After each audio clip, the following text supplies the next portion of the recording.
মামা 1 KG butter দাম কত? 150। কম হবে না? কম নাই মামা।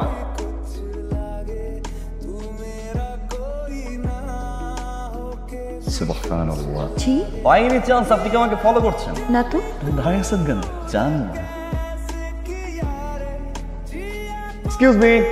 Ding ding ding ding. কাহিনীটা কি বলুন? রাস্তা চিনে ফেললেন, বাড়িটাও চিনে ফেললেন, ক্রাশ খেয়েছেন তাই তো? আচ্ছা টেল মি সামথিং, আপনি কবে থেকে আসলে আমার বাড়িটা চিনেন? আপনি বাড়িতে থাকেন কিনা আমি জানি না, তবে আমি এই বাড়িতে থাকি। এই বাড়িতে থাকেন? What a joke! আমি বাড়ির দোতলায় নতুন এসেছি। ক্রাশ খেয়েছে দোতলা আপনি নতুন? কি দোতলা নতুন ভাড়াটিয়া? নতুন ভাড়াটে। আপনার না? থ্যাঙ্কস। জি বাই দ্য ওয়ে আমি স্যাম, এই বাড়ির বাড়িওয়ালার ছেলে। আপনি? আমি ইশরাত, অফিসিয়ালি আপনাদের নতুন ভাড়াটে। এই দেখো কি কিরে মামা কি হয়েছে? কি রে কি হয়েছে তোর? জিনে মেনে ধরছে নাকি? আপনি তো দেখি ভালো এনজয় করছেন, মানে অন্যান্য ভাড়াটিয়ারা হলে অ্যাটলিস্ট 2 থেকে 3 বার কমপ্লেন দিত দিনে। বাবা মা আসলে অনেক সহজ সরল মানুষ, অকারণে কারোর সাথে লাগতে চাই। আপনি পেয়েছেন নাকি? আচ্ছা আপনার কোনো কাজ নেই? সারাক্ষণ শুধু ছাদে না হয় নিচে না হলে বাসায় থাকে। চাকরি করতে ভালো লাগে না, ব্যবসা করি। কিসের ব্যবসা শুনি? বাবার টাকা লোনের ব্যবসা। বৃষ্টি ভালো লাগে আপনার? আগে ভালো লাগতো না, এখন ভালো লাগে। আপনি ভিজবেন? যান ভিজুন। এটা কিন্তু জোস আছে, ভালোই জোস।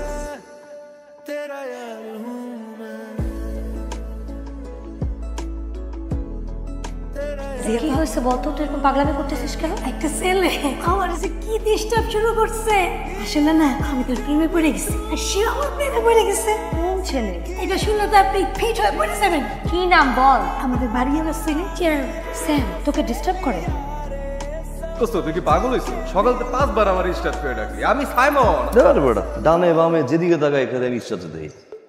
এদিক ঘুরি ইশরাত, এদিক ঘুরি ইশরাত, ডানে ঘুরি এই দেখ এমন দেখতেছিস। জি আমি সত্যি সত্যি ইশরাত আপনার সামনে দাঁড়িয়ে আছি।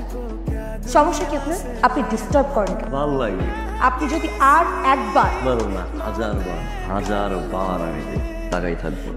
আপনি যদি আর একবার হালিমাকে ডিস্টার্ব করেন আমি ভুলে যাব আপনি আমার বাড়িওয়ালার ছেলে। হালিমাকে? এখন হালিমাকে চিনতে পারছেন না? যখন নিচ থেকে টাঙ্কি মারেন তখন মনে থাকে না হালিমাকে?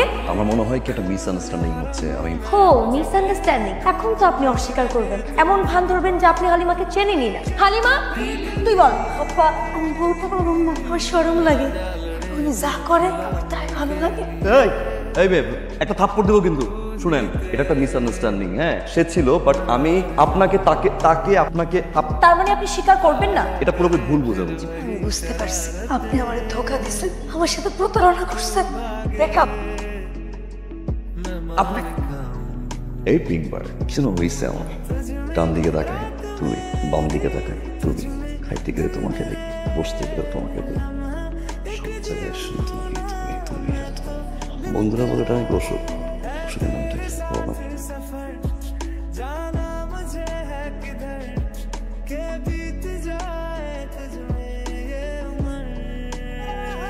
ইয়ে আপা ভাই একটা কথা বলতে এসেছিলাম। আপনাদের মেয়ের জন্য একটা বিয়ের প্রস্তাব নিয়ে এসেছিলাম। এই চলে এসছে। তোমার সঙ্গে স্যামের দেখা সাক্ষাৎ হয়েছে তাই না? কথাবার্তা হয়েছে। স্যাম ভীষণ পছন্দ করেছে ওকে, আর আমরাও পছন্দ করেছি। আপা আপনারা যেহেতু বিয়ের প্রস্তাব নিয়ে এসেছেন তখন আপনাদের জানানো উচিত ও আসলে আমাদের মেয়ে না, আমার ছেলের বউ। 2 বছর আগে আমরা ওকে বৌমা করে আমাদের সংসারে নিয়ে এসেছিলাম। 1 বছর আগে আমার ছেলেটা হার্ট অ্যাটাকে মারা যায়। ও আমাদের কাছে আমাদের মেয়ের মতোই রয়ে গেছে। তবু আমরা চাই ও যেন আবার নতুন করে জীবনটা শুরু করে। বাবা বড় করে হা করো। অভিনন্দন। তোমার বিয়ে পাক্কা। শুভ কাজের কথা কইতেছিলাম এতক্ষণ, এখন একটা অশুভ কাজের কথা কইছি। কথাটা হইলো আমার গ্রামের বাড়ি জমা নিয়ে এখন বাড়ি যাই, এমার্জেন্সি। শুনুন না, ড্রপ করি প্লিজ। বিয়ের আগে আমি আর জ্বালাবো না, প্রমিস। সারা জীবন তো আমারই জ্বালাইতে হবে না। বাড়িতে যাচ্ছিলাম কাজে, কেউ চাইলে উঠতে পারে, ভালো লাগে। মা কলকাতার সামনে গেছি মা, সঙ্গে সঙ্গে জড়াই দিল। কিসের ঝামেলা? এই সামান্য ঝামেলার জন্য আমরা কি পাঠায় বাবা?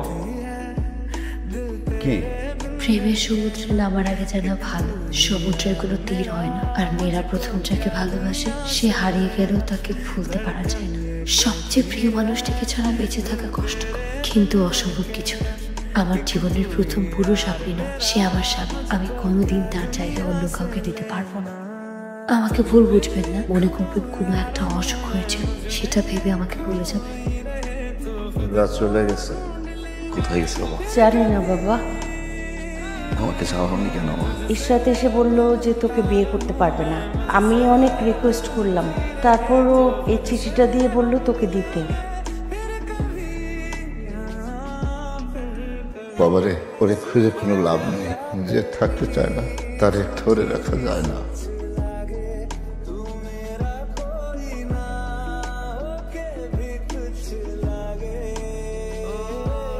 বাবা স্যাম, আমি সরি বাবা।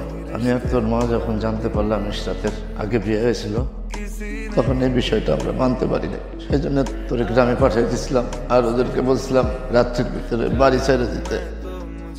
হ্যাঁ বাবা, আর চিঠিটা আমি লিখি। আমি বুঝতে পারিনি বাবা যে ইশরাত এত লক্ষ্মী একটা মেয়ে, আরে এমন একটা লক্ষ্মী মেয়ে তো আমাদের ছেলের জন্য দরকার। আমরা বুঝতে পারিনি বাবা, আমাদেরকে মাফ করে দিস। ইশরাত মা, ইশরাত,